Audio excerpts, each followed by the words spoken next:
ಕ್ರಾಂತಿ ನ್ಯೂಸ್ ವೀಕ್ಷಕರೊಂದಿಗೆ ನಾನು ಮುತ್ತನೆ ಯಾರಗೊಪ್ಪ. ಬಾದಾಮಿಯ ತಾಲೂಕಿನ ಬಾದಾಮಿಯ ಕಂದಾಯ ಇಲಾಖೆಗೆ ಇಂದು ಲೋಕಾಯುಕ್ತರ ದಿಢೀರಿನ ಒಂದು ದೂರಿನ ಆಧಾರದ ಮೇಲೆ ಪರಿಶೀಲನೆ ಇವತ್ತು ದಿವಸ ನಮ್ಮ SP ಅವರು Mahaning Nandagavi IPS superintendent of police Lokayukta, Suresh Reddy DYSP Lokayukta, MB Biradar ಹಾಗೂ NR ಕಿಲಾರಿ CPI ಅಧಿಕಾರಿಗಳೊಂದಿಗೆ ದಿಢೀರ್ನವಾಗಿ 11:30 ಗಂಟೆಗೆ ಸಮಯಕ್ಕೆ ಲೋಕಾಯುಕ್ತರು ಬಾದಾಮಿ ತಾಲೂಕಿನ ತಮಿನಾಳ ನೆರೆಸಂತ್ರಸ್ತರ ಗ್ರಾಮದ ಮನೆ ಹಂಚಿಕೆ ವಿಷಯದಲ್ಲಿ ತಾರತಮ್ಯ ಮತ್ತು ಇರುವುದರ ವಿಚಾರದೊಳಗೆ ಲೋಕಾಯುಕ್ತರಿಗೆ ದೂರು ಸಲ್ಲಿಸಿದ ಪ್ರಯುಕ್ತವಾಗಿ ಈಗ ಕಂದಾಯ ಇಲಾಖೆಗೆ ದಿಢೀರ್ನ ಲೋಕಾಯುಕ್ತರು ಈ ಪರಿಶೀಲನೆಗಾಗಿ ಆಗಮಿಸಿದ್ದಾರೆ. ಅವ್ರನ್ನ ಏನು ಹೇಳ್ತಾರೆ, ಯಾವ ಉದ್ದೇಶಕ್ಕಾಗಿ ಈ ಒಂದು ಪರಿಶೀಲನೆ ಮತ್ತು ಇದರ ದೂರಿನ ಆಧಾರದ ಮೇಲೆ ಏನು ಹೇಳ್ತಾರೆ ಸೂಪರಿಂಟೆಂಡೆಂಟ್ ಆಫ್ ಪೊಲೀಸ್ ಅವ್ರನ್ನ ಕೇಳೋಣ. ಸರ್ ನಮಸ್ಕಾರ. ನಮಸ್ತೆ. ಬಾದಾಮಿಯ ಹೆಡ್ ಕ್ವಾರ್ಟರ್ ಕಂದಾಯ ಇಲಾಖೆಗೆ ಇಂದು ದಿಢೀರ್ನ ತಮ್ಮ ಇಲಾಖೆ ಲೋಕಾಯುಕ್ತರ ದಾಳಿ ಅಥವಾ ತಾವು ಮುತುವರ್ಜಿ ವಹಿಸಿ ಯಾವ ದೂರಿನ ಆಧಾರದ ಮೇಲೆ ಯಾವ ಕಾರಣಕ್ಕಾಗಿ ಇದು ದಿಢೀರ್ನ ಒಂದು ಪರಿಶೀಲನೆ? ನಮ್ಮ ಬಾಗಲಕೋಟ್ ಲೋಕಾಯುಕ್ತ ಪೊಲೀಸ್ ಸ್ಟೇಷನ್ ಅಲ್ಲಿ ಒಂದು ಪ್ರಕರಣ ದಾಖಲಾಗುತ್ತೆ, ಕ್ರಿಮಿನಲ್ ಮಿಸ್ಕಂಡಕ್ಟ್ ಅಡಿ. ಅದು ಬಾಗಲಕೋಟ್ ಜಿಲ್ಲೆ ಬಾದಾಮಿ ತಾಲೂಕಿನ ಕಾತರ್ಕಿ ಗ್ರಾಮ ಪಂಚಾಯತಿ ತಮಿಳುನಾಡದಲ್ಲಿ ಇರ್ತಕ್ಕಂಥ ಒಂದು ಸಾರ್ವಜನಿಕರು ದೂರು ಕೊಡ್ತಾರೋ. ಈ ದೂರಿನಲ್ಲಿ ಅಂಶ ಏನಂದ್ರೆ, ಇನ್ 2009 ಫ್ಲಡ್ ಮತ್ತು ರಿಲೇಟೆಡ್ ಸಂಬಂಧಪಟ್ಟಂಗೆ ಮಲಪ್ರಭಾ ನದಿ ಪ್ರವಾಹ ಮತ್ತು ಫ್ಲಡ್ ರಿಲೇಟೆಡ್ ಒಂದು 121 ಸಂತ್ರಸ್ತರ ಕುಟುಂಬಗಳು ಈ ನೆರೆ ಹಾವಳಿಗೆ ತುತ್ತಾಗಿರುವುದರಿಂದ 2011 ಎರಡು ಸರ್ವೆ ಪ್ರಕಾರ 146 ಮನೆಗಳು ಮತ್ತು 121 ಸಂತ್ರಸ್ತರಿಗೆ ಮನೆಗಳ ಹಂಚಿಕೆ ಮಾಡೋ ವಿಷಯದಲ್ಲಿ ಇದರಲ್ಲಿ ಕ್ರಿಮಿನಲ್ ಮಿಸ್ಕಂಡಕ್ಟ್ ಅಡಿ ಸರ್ಕಾರ ಬೊಕ್ಕಸಕ್ಕೆ ನಷ್ಟ ಆಗಿದೆ ಅಂತ ಹೇಳಿ ದೂರು ದಾಖಲಾಗುತ್ತೆ. ಈ ದೂರಿನ ಅನ್ವಯ ನಾವು ಮಾನ್ಯ ನ್ಯಾಯಾಲಯದ ಅನುಮತಿಯನ್ನು ಕೂಡ ಪಡೆದು ಇವತ್ತು ದೂರಿಗೆ ಸಂಬಂಧಪಟ್ಟಂತ ದಾಖಲಾತಿಗಳು ಮತ್ತು ಯಾವ ರೀತಿ ಕ್ರಿಮಿನಲ್ ಮಿಸ್ಕಂಡಕ್ಟ್ ಆಗಿದೆ, ಯಾವ ರೀತಿ ಸರ್ಕಾರದ ಬೊಕ್ಕಸಕ್ಕೆ ನಷ್ಟ ಆಗಿದೆ ಅಂತ ಹೇಳಿ ತಿಳ್ಕೊಳ್ಳಿಕ್ಕೆ ನಾವು ದಾಖಲಾತಿಗಳನ್ನ ಶೋಧನೆ ಮಾಡ್ತಿದೀವಿ.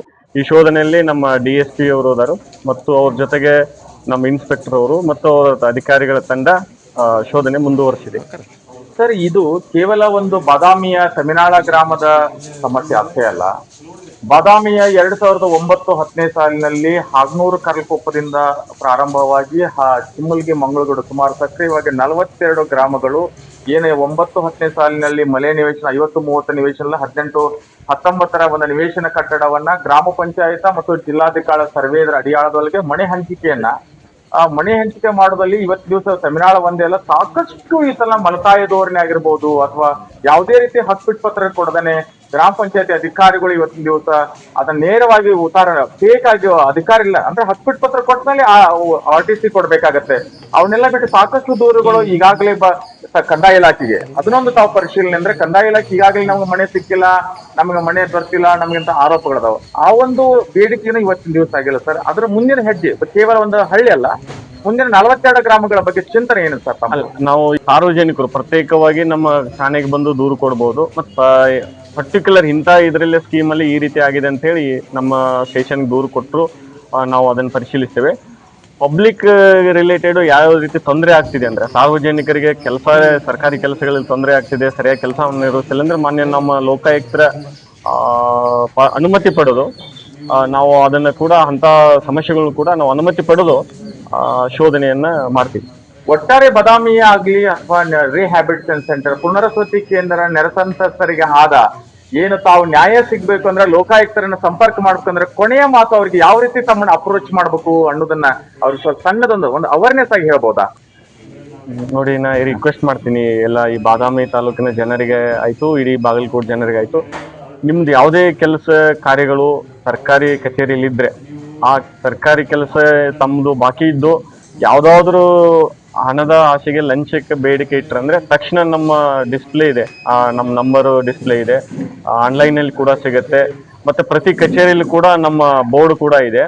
ತಕ್ಷಣ ಇವರು ನಮಗೆ ಕಾಲ್ ಮಾಡ್ಬೋದು. ನಮ್ಮ ಇನ್ಸ್ಪೆಕ್ಟರ್ಗಳ ನಂಬರು, DSP ನಂಬರ್ ಕೂಡ ಇದೆ. ತಕ್ಷಣ ನಮಗೆ ಕಾಲ್ ಮಾಡಿದ್ರೆ, ಎನಿ ಟೈಮ್ ನಮ್ಗೆ ಕಾಲ್ ಮಾಡಿದ್ರೆ ನಾವು ತಕ್ಷಣ ಸ್ಪಂದಿಸ್ತೀವಿ. ಇಲ್ಲ ನಾವು ದೂರನ್ನೇ ಕೊಡ್ತೀವಿ ಅಂದ್ರೆ ನಮ್ಮ ಕಚೇರಿಗೆ ಬಂದು ದೂರನ್ನು ಕೂಡ ಸಬ್ಮಿಟ್ ಮಾಡ್ಬೋದು. ಬಾದಾಮಿಯ ಮಲಪ್ರಭಾ ನದಿಯ ತೀರದಲ್ಲಿ ಇವತ್ತಿನ ದಿವಸ ಅತಿಕ್ರಮವಾಗಿ ಮತ್ತು ಅನಧಿಕೃತವಾಗಿ ಮರಳುಗಾರಿಕೆ ಮಾಡುವಂತ ಅಡ್ಡಗಳ ಮೇಲೆ ಕೆಲವು ದಿನಗಳ ಹಿಂದೆ ಲೋಕಾಯುಕ್ತ ಇಲಾಖೆಯವರು ನಂಜಾಲ್ ಸರ್ ಅತ್ಯಂತ ಪ್ರಾಮಾಣಿಕವಾಗಿ ಶ್ರದ್ಧೆಯಿಂದ ಏನು ತಡೆಗಟ್ಟುವಿಕೆ, ಏನು ಪರಿಸರ ಸಂರಕ್ಷಣೆಗಾಗಿ ಏನು ಒಂದು ನಿಯಮಗಳ ಅನುಸಾರವಾಗಿ ಗಣಿ ಮತ್ತು ಭೂ ವಿಜ್ಞಾನ ಇಲಾಖೆ ಆಗಿರ್ಬೋದು, ಕಂದಾಯ ಇಲಾಖೆ ಆಗಿರ್ಬೋದು, ಸಂಬಂಧಪಟ್ಟ ಅಧಿಕಾರಿಗಳ ಮೇಲೆ ಕಾನೂನಾತ್ಮಕವಾಗಿ ಆ ಒಂದು ದಾಳಿಯನ್ನು ನಡೆಸಿ ಇವತ್ತು ದಿವಸ ಬಾದಾಮಿಯಲ್ಲಿ ಮರಳು ನಿಂತಿದೆ, ಸಂಪೂರ್ಣವಾಗಿ ನಿಂತಿದೆ. ಇಲ್ಲಿ ಒಂದು ಕಡೆ ಬಂದಾದ್ರೆ ನಮ್ದೊಂದು ಸಾರ್ವಜನಿಕರ ಬೇಡಿಕೆ ಮೇಲೆ ನನ್ನ ಮಾತಂದ್ರೆ, ಈಗಾಗಲೇ ಮರಳಿನ ಆಧಾರದ ಮೇಲೆ ಸಕ್ರಿಯವಾಗಿ 32ರಿಂದ 33 ಕಾರ್ಮಿಕರು ಇವತ್ತು ದಿವಸ ಒಬ್ರು ನೀರು ಹೊಡಿದ್ರಿಂದ ಹಿಡ್ಕೊಂಡು ಪೇಂಟರ್, ಪ್ಲಂಬರ್ ಎಲ್ಲರೂ ಅದ್ರ ಮೇಲೆ ಅವಲಂಬಿತ ಇದ್ದಾರೆ. ಹೀಗಾಗಿ ಎಲ್ಲಾ ಒಂದು ಲಾರಿ ಮಾಲಕರಾಗಿರ್ಬೋದು ಅಥವಾ ಎಲ್ಲಾ ವರ್ಗದಲ್ಲಿ ಒಟ್ಟಾರೆ ಹೇಳೋದಾದ್ರೆ ಬಾದಾಮಿಯ ಮೂಲಭೂತ ಸೌಕರ್ಯ ಕಲ್ಪಿಸುವುದರಲ್ಲಿ ಅಥವಾ ರೆವಲ್ಯೂಷನ್ ಆಫ್ ಡೆವಲಪ್ಮೆಂಟ್ ಯಾವುದರಲ್ಲಿ ಇವತ್ತು ದಿವಸ ಮರಳಿನ ಅವಶ್ಯಕತೆ ಇರೋದ್ರಿಂದ ಸರ್ ಈಗ ನಿಂತಿದೆ. ಯಾವಾಗ ಬಾದಾಮಿ ಜನತೆಗೆ ಮರಳು ಕೊಡ್ಲಿಕ್ಕೆ ಸಾಧ್ಯ, ಅಧಿಕೃತವಾಗಿ ಪ್ರಾರಂಭಿಸಿಕೊಳ್ಳಿಕ್ಕೆ ತಾವು ಏನ್ ಮೆಸೇಜ್ ಕೊಡ್ತೀರಾ ಸರ್ ಗ್ರಾಹಕರಿಗೆ ಅಂತ ಹೇಳಿ ಸರ್? ನೋಡಿ, ಇದಕ್ಕೆ ಒಂದು ಟಾಸ್ಕ್ ಫೋರ್ಸ್ ಇದೆ, district level task force committee. ಇಲ್ಲ ಏನ್ ಹೇಳ್ತಾರೆ ಸರ್, ಲೋಕಾಯುಕ್ತ ಬಂದು ದಾಳಿ ಮಾಡಿ ಸಂಬಂಧ ಬಂದಾಗೈತೆ ಅನ್ನೋ ಆರೋಪ ಅನ್ನೋದಕ್ಕೆ ನಿಮ್ಗೆ ಹೇಳಕಂತೀನಿ ಸರ್, ಮತ್ತೇನಿಲ್ಲ, ನೀವು ಕ್ಲಾರಿಟಿ ಕೊಟ್ಬಿಡಿ ಸರ್. ಏನಿದ್ರಿ ಇದಕ್ಕಾಗಿ ಜಿಲ್ಲಾ ಮಟ್ಟದಲ್ಲಿ ಒಂದು ಟಾಸ್ಕ್ ಫೋರ್ಸ್ ಇದೆ, ತಾಲೂಕು ಮಟ್ಟದಲ್ಲಿ ಟಾಸ್ಕ್ ಫೋರ್ಸ್ ಇದೆ. ಟಾಸ್ಕ್ ಫೋರ್ಸ್ ಗೈಡ್ಲೈನ್ಸು ಎಲ್ಲ ಆಕ್ಟ್ ಅಡಿ ಏನೇನು ಗೈಡ್ಲೈನ್ಸ್ ಬರುತ್ತೆ ಆ ಗೈಡ್ಲೈನ್ಸ್ ಮಾಡ್ಕೊಂಡು ಟಾಸ್ಕ್ ಫೋರ್ಸ್ ಅಡಿಯಲ್ಲಿ ಅವರು ಪ್ರಾರಂಭ ಮಾಡ್ಕೋಬಹುದು. ಟಾಸ್ಕ್ ಫೋರ್ಸ್ ಏನು ಹೇಳುತ್ತಲ್ಲ ಆ ಟಾಸ್ಕ್ ಫೋರ್ಸ್ ಅಡಿ ಮಾಡ್ಕೋಬಹುದು. Thank you.